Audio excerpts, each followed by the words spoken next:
Well, hello. I'm Wayne Riggs. I'm a professor of philosophy at the University of Oklahoma, and I'm here to talk about one of my papers I wrote some time ago, titled "Open-mindedness."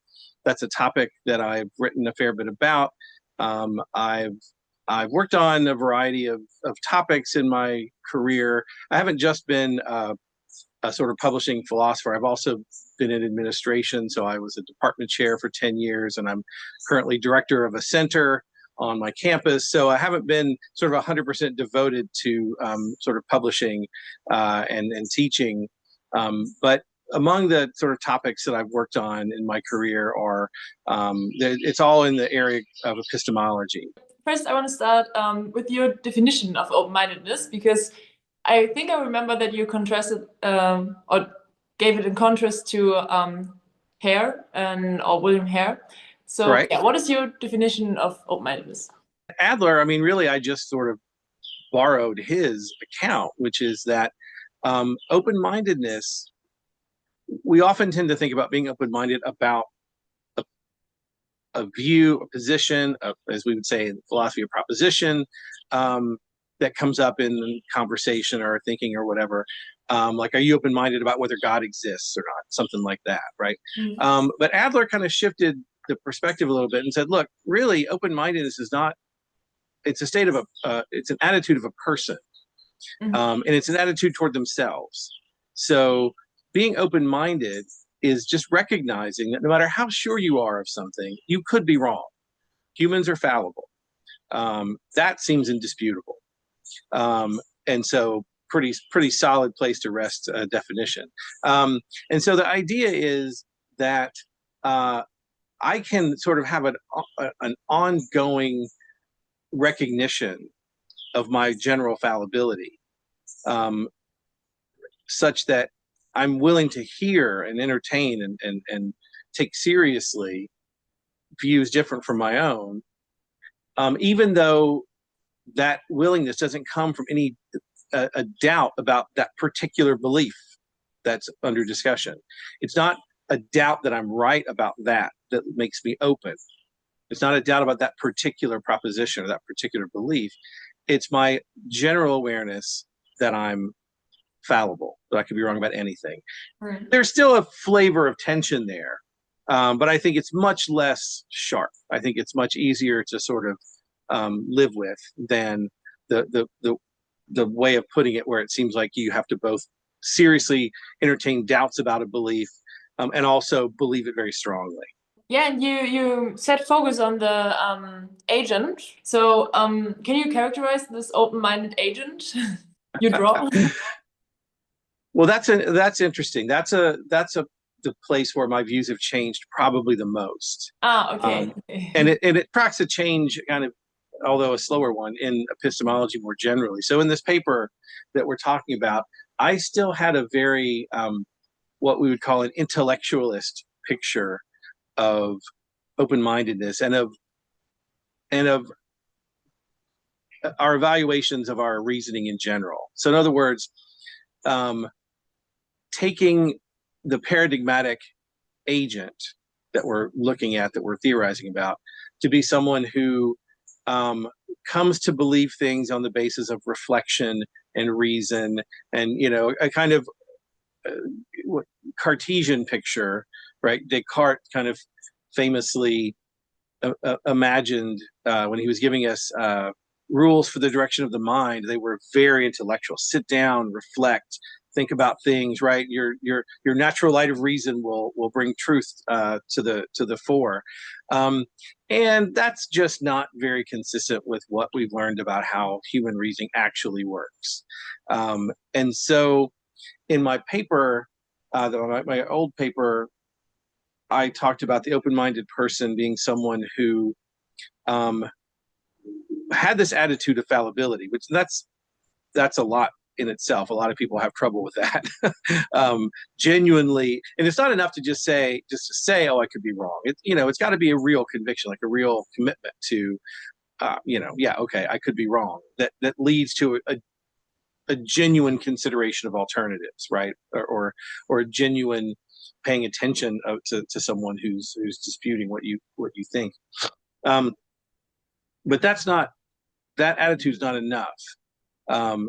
You also, because, and I was starting down this path of recognizing how human reasoning is actually much less ideal than I had thought. And so part of what I was saying, and even in this old paper, was it's not enough to just have this attitude, because our cognitive shortcomings are often invisible to us. And in particular, things like bias, right? Mm. And there's been so much work since then about these features of our cognition. My side bias, right, where if I already believe something, I find reasons in accord with that more convincing. That's just a feature of our cognitive architecture. And when I already believe something, when I reflect on it, I find I'll anthropomorphize a little bit, our brains like go find reasons in support more easily than they go find reasons that tell against it. So there are features of our cognitive architecture that we don't have a whole lot of control over that make it so that we can be biased, which I take to be counter to open-mindedness, in ways that are hard for us to detect. We think we're being open-minded. We think we're taking this attitude seriously, that we could be wrong. But in fact, under the surface, right, these cognitive mechanisms are operating to actually keep our mind closed. And so in this older paper, what I added, I said, look, I think Adler's on the right track with this second order attitude, but we need more. We need to flesh this out. And so I said, look, here are two things, it seems to me, that we need. One is self-knowledge. We need to learn about our own biases. We need to sort of pay attention, maybe study the psychology literature, but even more so study ourselves, right? You don't have to be a psychologist or read science papers to sort of recognize over the course of your life when you have found yourself to be biased in various ways. So part of being an open-minded person is being aware of that you have biases and trying to find them. And then the second part, that's not enough either. The second part is self-monitoring, so that not only you're aware that you have biases, but you have to sort of be on the lookout for their operation, like in real time, right? Like you need to try and catch yourself being biased. So then you can sort of interrupt yourself and try and, take a step back and think, okay, maybe I'm not being fair. Let me try again. So second order attitude from Adler, but fleshing that out with the need for self-knowledge about where we tend to be biased or closed-minded in other ways, and then self-monitoring so that that self-knowledge is effective. When I say that my view has changed, a lot of it is, I think that's probably too intellectualist a picture. I think we're probably just not very good at finding that self-knowledge and doing that self-monitoring, at least not by trying to. Mm-hmm. There may be things we can do, ways we can organize our lives that help us accomplish that, but probably just sitting down and saying, okay, I'm going to stop being biased now. That's probably not the best way to accomplish that. I don't think that's the kind of creatures we are. So do you have another solution nowadays, or? Despair? No. I do. I have lowered my expectations of people in general. Okay. But I haven't gotten. I've pulled back a lot, and I haven't moved back forward as far as I would like. But I do think one way to think about it is in light of a lot of the sort of really unfortunate sort of political goings on in my country, in the US, right? Never mind the elected officials and all that, but the sort of state of discourse around political issues, right? One real deep problem we have, and it's not just here, but it's particularly bad here, I think, is that people have sorted themselves out so that they only really ever talk to or take seriously people who agree with them about the things they care about most. This cuts off a really important mechanism for avoiding closed-mindedness, right? I've read a lot of the sort of cognitive science literature that suggests that human reasoning is biased and lazy. That's just characterizing what I said before. We're biased, right? Once we believe something, we tend to see the world that way, and it's hard to see anything that's inconsistent with that. And we're lazy in the sense that, well, once I sort of get enough information to confirm what I think is true, then I'm done. I don't keep looking. That's just kind of seem to be underlying facts about our underlying cognitive mechanisms. So one question is, there's this great book, a couple of great books, The Enigma of Reason and I forget the other one. But basically both of them sort of put this puzzle at front and center. Like, how is it that we can prove repeatedly in surveys and in experiments that people are sort of terrible at reasoning on like fairly simple cognitive tasks, and yet we've accomplished amazing feats, right? How is that possible? And it seems to be, this is a phrase I like to say a lot, that is usually the case. Other people are both the problem and the solution. Other people, if we surround ourselves with people who are biased like we are, it just compounds our bias and makes us even more closed-minded. We end up in an echo chamber. And that's really hard to get out of and really hard to be open-minded in. But by the other token, what keeps us from just sort of sinking into our own individual biases is that we do brush up against other people. And in a world where we don't control who we run into so tightly, and we bump into people who just have all kinds of different beliefs, and they're people that we don't vilify, so we take them seriously. All of our individual weird idiosyncratic biases tend to get sort of washed out a little bit.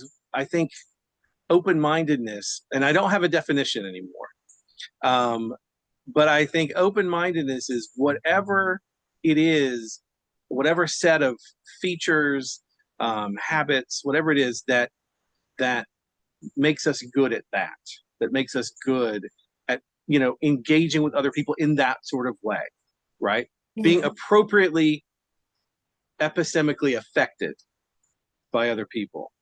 Yeah, you talked about epistemic virtuous agents, and that it could be very bad for an epistemic virtuous agent to be open-minded, because even at the best he likely wastes time, and at worst he is misled into exchanging a truth for a falsehood. So yeah, it was very interesting in this part. How do you face this problem? Like, if open-mindedness is being open to alternative views, and the source of alternative views is all these people who don't think nearly as clearly and carefully and aren't as knowledgeable as you, what gain could there be to you? So that's weird, because virtues are supposed to sort of always be good, right? That's part of the thing of being a virtue. If it's virtuous, well, it's good. But if being open-minded in this case for a highly otherwise virtuous agent would be bad for them epistemically, that's again, it's kind of a tension, right?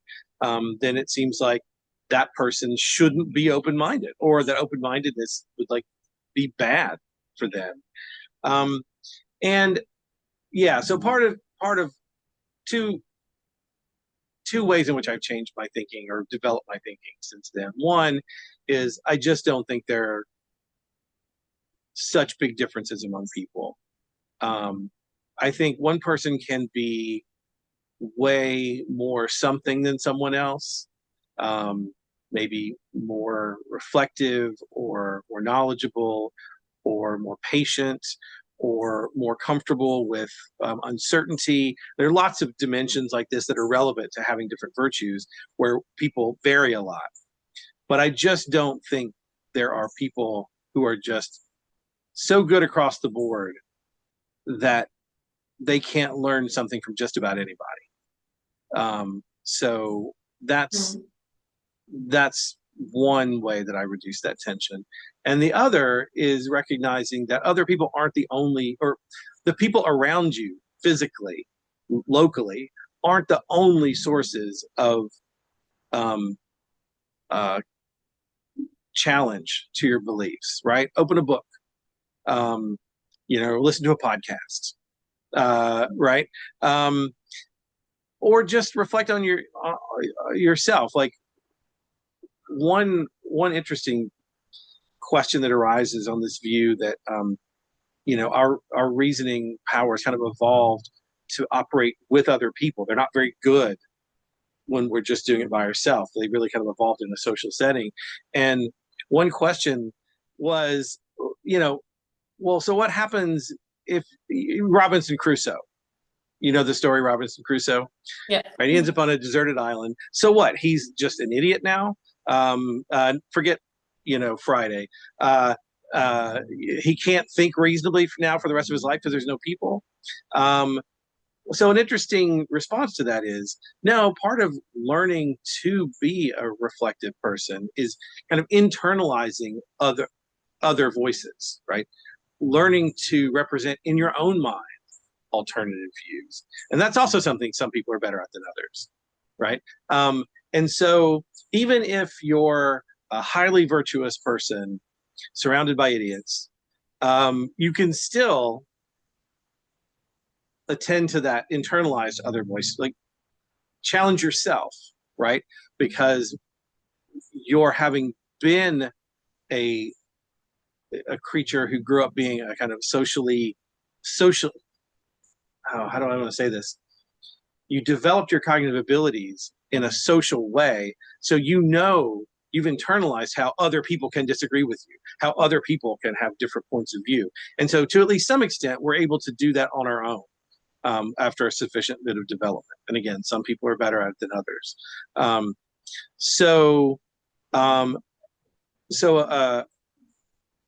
An otherwise virtuous person should still do that, right? They can still, open-mindedness is still valuable to them because they can still find mistakes that they've made, or they can improve their views, moving from one view to a more better one, through open-minded reflection on their own. I only have one question left. Is there any big mystery unsolved in the debate around open-mindedness for you? What do you think we should discuss? Or What has really captured my attention lately, I already sort of mentioned earlier, which is this is not a good thing, but the state of discourse and sort of social cohesion, again, in the US, has deteriorated to the point that it's become sort of obvious to me that these kinds of reflections, this kind of study of how we can reason together, how we need to be accountable to each other to collectively develop our sort of pictures of the world and so on, is really important. And so what I've been thinking more about is really more sort of practical issues, like we're moving away from that, where we're developing so much distrust and everything's becoming politicized. And so every difference of opinion is becoming a marker that you're the other. And so I don't listen to you. You're either stupid or evil because you think this thing that differs from what I think. And so everybody's in an echo chamber now. I'm exaggerating, but that's the concern. And so what and unfortunately, this is not in my wheelhouse. I didn't get into philosophy because I'm good at figuring out how to bring about social change. But to me, figuring out how to apply these insights about what's important about being open-minded, what's important about what we lose when we stop being open-minded, and not just in a sort of abstract theoretical way, but in an absolutely concrete material way. So that's you know, and luckily I've got some grad students who are better at that than me, and they're working on some of that, and I'm very happy about that. But that's kind of where my thinking has been lately.